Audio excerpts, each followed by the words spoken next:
Madhya Pradesh ATS ने हैदराबाद और मध्य प्रदेश से हिजब उत तहरीर के 10 लोगों को पिछले दिनों गिरफ्तार किया है।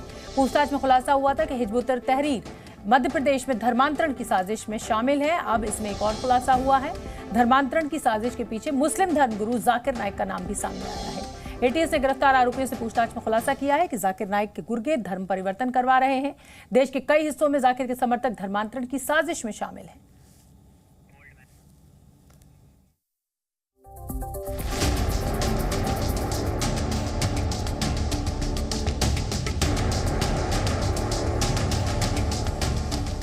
एमपी में धर्मांतरण पर बड़ा खुलासा।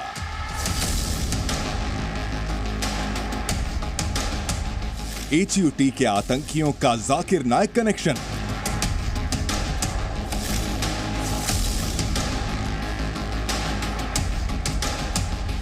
Bhopal to Hyderabad, the terror story.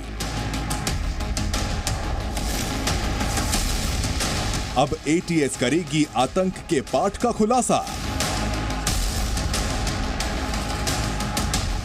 Madhya Pradesh में हिजब उत तहरीर के आतंकी मोहम्मद सलीम की कहानी जाकिर नाइक के खतरनाक इरादों को साफ साफ बयां करती है। मोहम्मद सलीम कभी सौरभ जैन था। मुंबई जाकर जाकिर नाइक के वीडियो देखने लगा।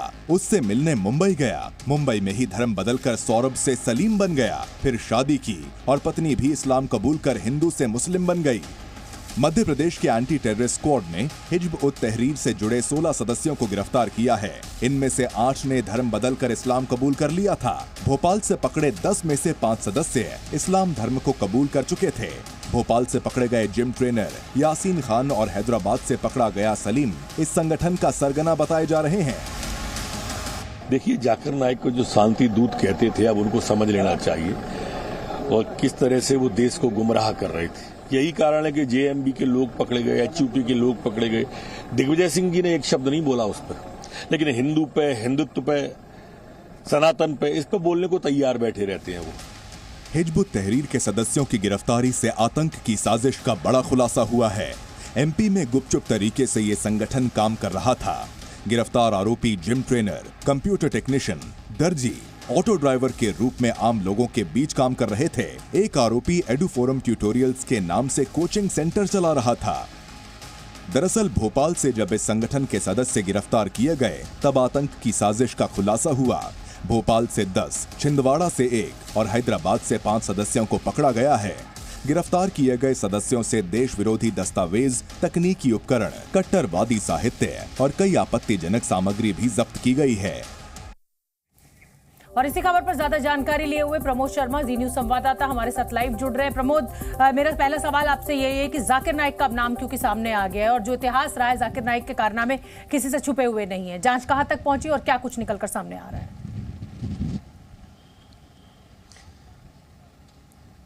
देखिए, एचयूटी के जो आतंकी पकड़े गए हैं और एटीएस रिमांड के दौरान जो पूछताछ कर रही है उसमें जो जानकारी निकलकर सामने आ रही है शोभना, वो चौंकाने वाली है। देखिए, राजधानी भोपाल का जो वर्तमान में सलीम है वो सौरभ हुआ करता था और कभी आरएसएस की शाखाओं में जाया करता था। फिर जाकिर नाइक के गुर्गे के संपर्क में आया जिसका नाम कमाल है, जो एटीएस की गिरफ्त में है फिलहाल। और वही इसको देखिए पूरी तरीके से हिंदू से मुसलमान बनवाता है, परिजनों का नाम परिवर्तन करवाता है और फिर हैदराबाद लेकर चला जाता है और फिर एचयूटी संगठन से जोड़ता है और फिर वो अपने इस देश विरोधी धारा में लगातार काम करने लगता है। सलीम जो कभी सौरभ हुआ करता था, उसके पिता से हमने बातचीत की, जिनका नाम है अशोक जैन, तो वो बहुत दुखी थे। उन्होंने कहा कि पूरा गिरोह काम कर रहा है। बिल्कुल, और इसी गिरोह के ऊपर जो मध्य प्रदेश पुलिस है उसका शिकंजा कस गया है और एक एक कर गिरफ्तारियां हो रही हैं और पूरे के पूरे नेक्सस को अब जिसको कहा जाए कि भंडाफोड़ कर दिया गया। बहुत बहुत धन्यवाद प्रमोद आपका इस पूरी जानकारी के लिए।